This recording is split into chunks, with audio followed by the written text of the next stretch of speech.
So libraries have become library of things, not libraries with only reading material.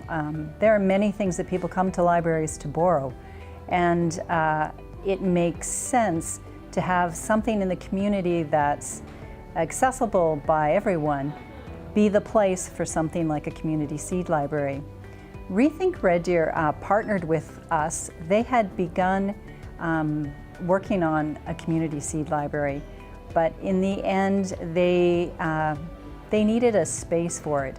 And they came to the library a number of years ago, and we weren't at that time able to move forward with that as a project. So this seemed like a good time. People who hadn't tried gardening were trying gardening. Gardening is one of the areas in the library's resources, that's used quite a bit. Gardening and cookbooks, there's a demand for that because people, they want to be self-reliant, they want to try new things, and so the library's there to have the resources to support them in that. So it makes sense that a library would be a place for a community seed library. And of course, a seed library has the same kind of model as the library does for any of the other materials, where someone borrows something for a time and then they return it. And so for this community seed library, someone would be borrowing a packet of seeds, and then they would grow that packet of seeds into a number of plants, and then they would allow one or two of the plants to ripen and to set seed, and then they're collecting those seeds and then they're returning them to the library so that the following spring those seeds can be shared in the community. And it keeps that seed variety with the community. So if no one is growing seed's a living thing, it will die. So varieties that we have that are local to Red Deer would die if someone isn't growing that seed. So there were a number of reasons why we thought that the seed library would work for the library as a space. So food security is hugely important right now in our community, and when I think about the history of our community, I mean, it's always been critical. Red Deer was great farmland, lots of water, nice hot growing season in a good year. So, you know, this is agriculture, gardening, vegetable gardening is part of our history and will and should be part of our future. So if we can encourage gardeners to come together to share their knowledge and to share that knowledge with young people, so that just that generational information is handed on and handed on.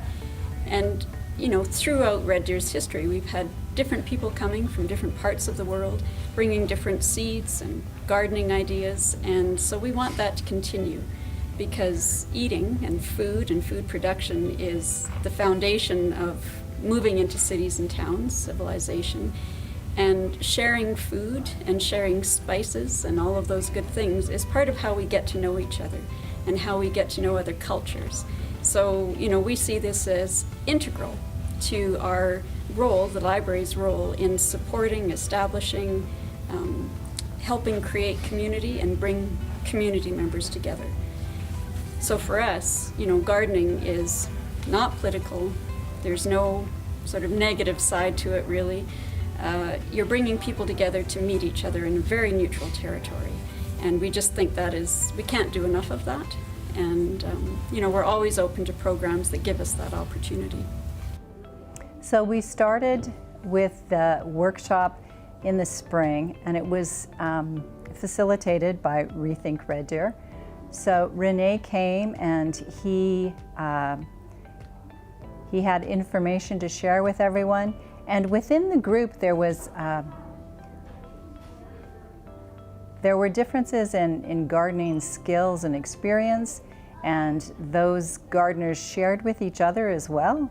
And so we set them off with the seed, and we hoped that it would work well. We had a wet summer and then a hot few weeks, so that might have stressed some of the plants. We started with seeds that were donated by PV Mart. We had lettuce, beans, peas, eggplant, and we had some flower seeds too. We had some marigold seeds, and we weren't sure how that would work out. And in the end, we met again, had a fall workshop on saving seeds so that everyone in the group could share their skills on seed saving, and they could learn, some of the techniques for saving seeds.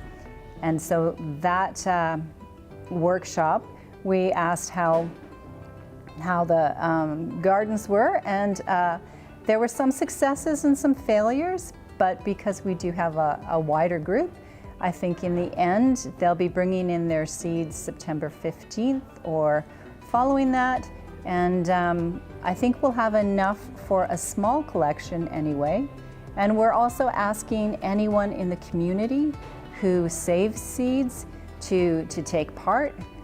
They can go to the library's website and they can download a donation form, and they can also pick up a donation form, a paper copy at any of the branches, and then they just put the sheet of information and the seeds in an envelope and seal it and then bring it into the branch, and then we will take those seeds and we will repackage them so that we can share them in the community.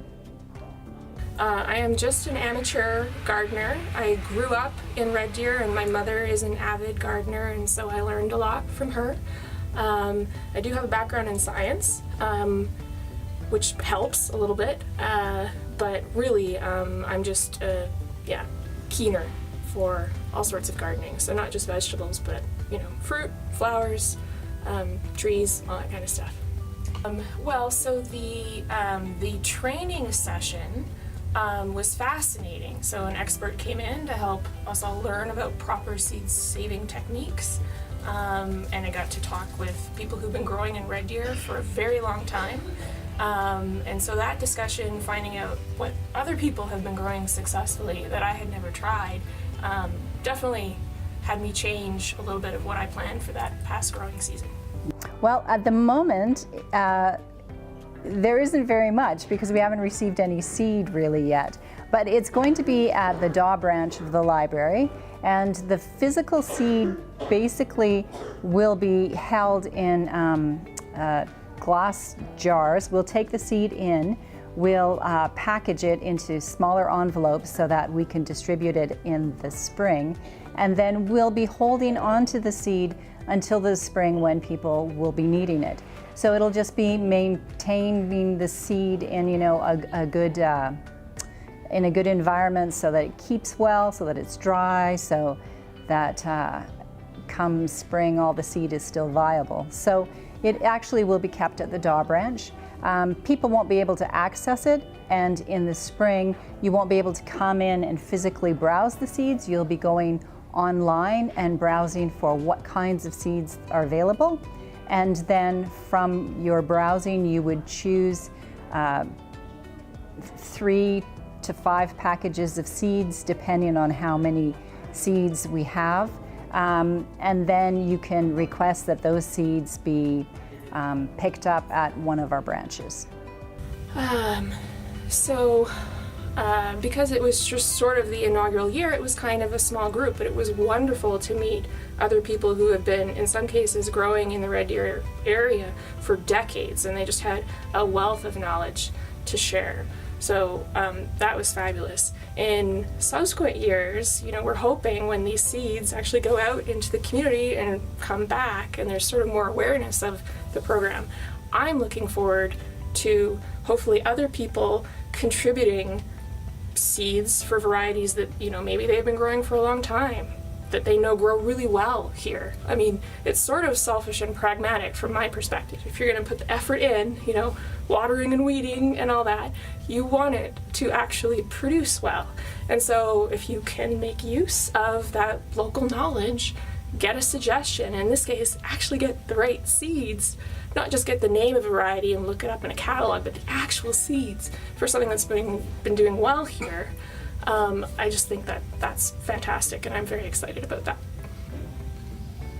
Hopefully we can grow the seed library program so that anyone who just wants to get started, anyone who wants their child to have the experience of planting a seed, anyone who wants to try a different variety or join the conversation can easily participate. So as with all the library programs, we start manageable and then we just nourish that program as it grows. So we hope this program will just grow and grow and grow. And even if it comes to a sort of seasonal conclusion, then we hope the seeds of the program, the successes, that we can pick those up and start again the next year.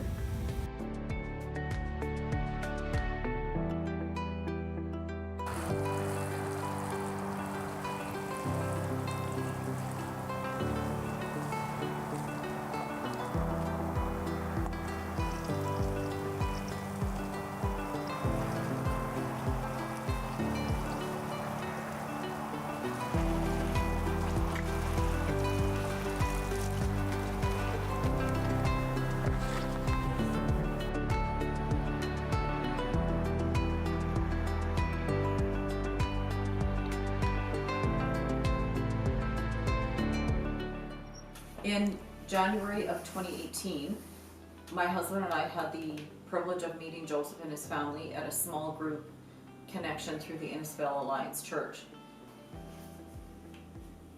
The first summer that Joseph and his family lived in Innisfil, they were renting a house and there was room in the backyard that they were able to have a few plants. At that point, I noticed that as he was growing things already, his first year in Canada, that he must have really enjoyed gardening, and that started discussions. He decided that he wanted to be in Piper Creek in the same area that I was in, so that if there were any questions or comments that he had, I would be gardening in the same area of town that he would be, and he could ask just from a proximity perspective. بالمستقبل كمان يعني مثل ما يعني رفقاتنا وأهلنا اللي ساعدونا بالكنيسة كروس روس وخاصة كاترين وجيف، يعني هن ساعدوني حتى يعني إنه بلش هون بهالحديقة الصغيرة إنه بلش تأزرع. نفس الوقت أنا كمان بشجع كل الناس، وبالمستقبل كمان بحب يكون عندي مثلا، أنا كمان بحب يكون عندي بالمستقبل عندي بيت، عندي مثلا أي شيء، أي إنسان بيطمح للشيء هيدا، أنا كمان بطمح يكون عندي مثلا إنه حديقة كذا، يعني إنه تنزرع، وبشجع هالشيء هذا، بشجع كل العالم. In March of 2021, as Joseph had wanted to continue his gardening in Red Deer at the city garden plot, I helped to navigate the new online process that had become a reality after COVID. I let them know when the emails were coming from the city that they could watch, and to make sure that they had applied for the plot in the proper area of the city that they wanted to be gardening in. Joseph basically took it from there because his garden plot is lush and full of healthy plants that his garden neighbors are envious of. He uses the opportunity to go out in the garden, weeding, watering, and communing out in the fresh air. أنا اسمي جوزيف، أنا من منطقة شمال سوريا من عفرين. نحن عائلة كان عنا أراضي نزرع زيتون وكرم ما كرم، وصار الوضع بسوريا يعني إنه تهجرنا جينا على لبنان، ومن لبنان كنا بالكنيسة برج حمود، ومهنيك ساعدونا كنيسة كروسروس شيرش، ساعدونا نقدر نجي على كندا. هن وصلونا على كندا على منطقة إنسفيل. أول شي جينا على إنسفيل، بعدين من إنسفيل انتقلنا على ريد دير، وبالريد دير تعرفت على أعضاء بالكنيسة كاترين وجيف، وكاترين هي شجعتني إنه إذا بتحب تزرع شيء تتذكر مثلا إنه عيلتك كانوا يزرعوا زيتون وكذا. في هون هون حدائق بيأجروا مثلا بالسمر بالصيف يعني بيأجروا بالصيف انه تزرع خضرة كذا. وكانت تجربة حلوة يعني انه بلشت هالتجربة انه جيت استأجرت الارض هون بريد دير ب بيبر جريج. هيدا منطقة هون بيأجروا أراضي مشان تزرع فيها يعني إنه تزرع ومنها كمان بتشجع غيرك إنه يزرعوا يعملوا أرض خضراء والخضار حلو يعني. وهذا الشيء يعني إنه شجعني وجينا أنا وكاترين يعني أول شيء بلشنا يعني حديقة صغيرة بعدين بلشنا يعني على شوي أكبر وصرت أزرع هون وأنا وعيلتي هون عايشين هون بريد دير ومنطقة حلوة. وأنا بشجع كل شخص إنه يخطي هالخطوة ويزرع إذا عنده إمكانية إذا عنده فكرة يزرع أي شيء يزرع لأنه الحياة حلوة. وهيدا الشيء يعني أنا بشجع كل شخص وحتى يعني شجعت رفقاتي الكنديين من غير جنسيات كمان إذا بتحبوا حدا مثلا يزرع حدا مثلا بده يستأجر شقفة أرض هيدا مثلا إنه يزرع خضرة يزرع مثلا أي شيء بيحبه هو بيحبه يعني أو شيء يتذكر من بلده يعني بيحب يزرع هيدا الشيء هيدا.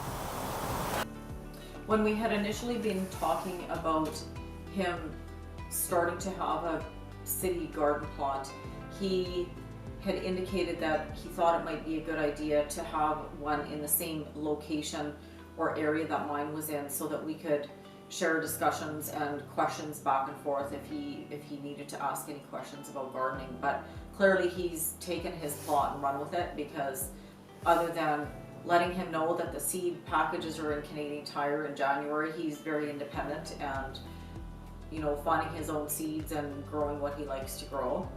I've also learned a bit of Arabic in that I know what the favorite greens are called in Arabic, and so we, commiserate back and forth when the greens are growing. As Joseph has needed no further, encouragement in making use of any available space. He has lush, healthy plants in his garden, and is the envy, from what I hear, he's the envy of his garden neighbors because he regularly weeds and waters his garden, and I always tell him that I think he's talking to his plants because they're growing so well.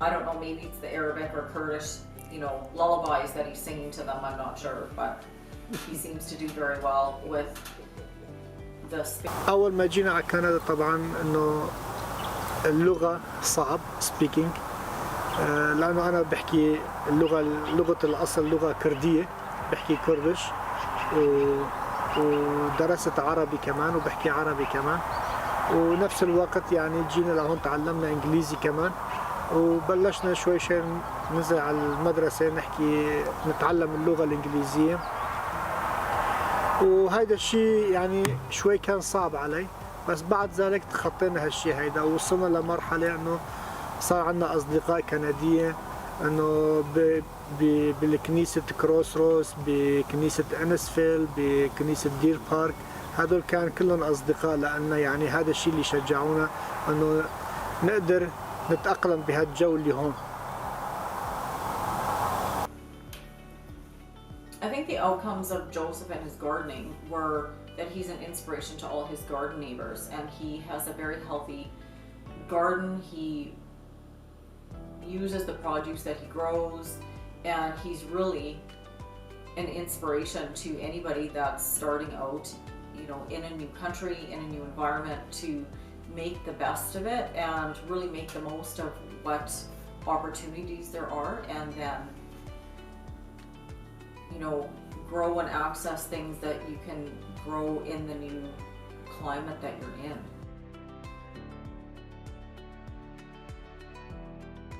Started during the early part of 2022, which was Year of the Garden all across Canada. And part of that initiative, through that initiative, the city of Red Deer started up another little group of people that were interested in growing creating more food sovereignty and food security. So we started up a little group of people meeting regularly, talking about local food production. And in that meeting, we started talking about urban spaces and vacant spaces and how those could maybe be transformed into more vibrant and inviting spaces that could improve relationships within our downtown. A city grant came up, the Reconnect grant, which made it possible for us to take the first step towards creating a core group that was interested in pursuing this idea, which we ended up calling that group Growing Community. And they gave us the funds to take the first step, the first little step, which was all about planning and designing these gardens, but not doing it as just a small group. We wanted to have as much engagement with the public, especially the groups, the public, and the different associations linked to the downtown as possible. I'm just going to share a couple images, Mark, of raised garden beds that I've done. We were just talking about how we've come upon our first sort of hurdle, like finding out the landowners might be more difficult than we anticipated. But I was saying that even if we get one garden in place, that's still a success. Like we'll aim for more, but even if we get one going, this is a pilot project, and this is an introduction of this concept to Red Deer. A lot of other cities, bigger cities, have done this sort of thing. It's not brand new. So I just wanted to show a couple images of raised gardens that I have done, container pollinator style gardens, just to give an idea, so they're all visually can see it and see that, oh, it's not that big a deal. Look at this. This is how it can look. It's not really that difficult. You can all see that. Mm-hmm. So this is the one I did at the Ellisburg Park. The goal was to demonstrate how you can grow food in raised containers for people who don't have, gardens in the ground. But also, how does this function as a pollinator garden? So this achieved both of those. So you can see it's pretty simple, really. I mean, you do have to care for it, plant it properly and care for it, but you can get a pretty nice looking garden with, what's that, like 4 containers? Yeah, it looks really nice. Yeah. So I just wanted to give us that visual so we kind of have something in our head that we're working towards. And then one that was I'll just stop that share and share what different one. This next one I'm going to share is one that I did on Catholic Social Services Green Roof during COVID. Can you see it? I see just melons. Oh, there it is. Oh yeah. Let's just get, these are sort of detailed pictures. So they're good. Those are all some details. Here's a bigger picture of what it looked like. Cool. There. Yeah. Same sort of concept. Yeah. And so this was a pilot project called Rooftop to Tabletop. And as you can see, when I go through this document, we did quite a bit of record keeping just to sort of as part of the pilot project.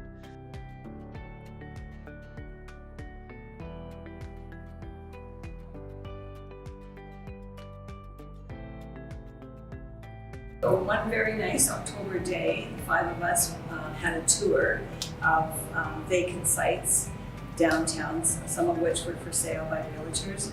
And so we made a list, we took photographs, we had the pros and cons of each site.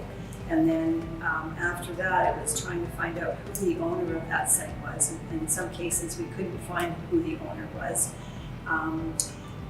In other cases, it was contacting the realtors. Some of them were Red Deer realtors, some of them were in Edmonton, and seeing if their client was interested in having a garden this year in the vacant property. So letters were sent out to the owners. And finally, we obtained this one property that is for sale that is in the entrance of Little Gates Avenue going into downtown. So it's quite a large area, and that he has agreed to have our garden there this year. And so we have put together an agreement in terms of outlining what we intend to do and the daily kind of things that would be happening in terms of the gardening and volunteers, etc. And And the other piece would be getting a development permit from the city, about getting volunteers together and actually having a timeline in terms of putting together a garden. And yeah, I'm really looking forward to seeing how this goes. Now, gardens have been used as gathering places and places of bringing people together for thousands of years. Gardens are places of beauty, of joy, of inspiration. They're places where we grow food, but they're also places where we grow our bodies, our mind, and our souls. And they're places of healing. Our initial event, we had several different social agencies around town come together. A few businesses in the downtown core we reached out to, and we were able to come all together and host a great evening. We had some excellent food from a local caterer, and we really presented the project in our, the vision for it and how we wanted to see it come to fruition, and some of the benefits that we would see on the other side. So it was great fun. I think we did a pretty good job of having people come out and be engaged. And then after that, following that, we had 3 design shreds, which were also a great tool to have people come out and get to know one another, to really foster that connection piece that we're looking for. Community program. And the goal is to build meaningful connections in our downtown between business owners, property owners, people who visit the downtown, and social organizations in the downtown. And we want to do this through building temporary container-style gardens that will be located in vacant and underused sites in the downtown core. So for those of you that weren't here for our presentation, this is kind of what we're visualizing, something like this. So we're using large container of some sort that can be moved if necessary. So they're not permanent gardens. We collaborated all together with different social agencies, different individuals, and different community groups, and we're able to pull different design ideas from each individual and group, and Cynthia was able to put it all together, and you can see some of the design ideas out on the table. And I think we've got a really great plan to go ahead and to really create something really beautiful that will be engaging, our downtown residents, businesses, agencies, and community members at large. I think that's going to be something that will really benefit Red Deer, and I think get us more in touch with nature, provide space and opportunity to engage with one another, as well as to work in the soil a little bit, to enjoy the flowers, and to sit and listen to the birds and the pollinators doing their work. And I think it'll be a really wonderful thing that we can bring to our downtown.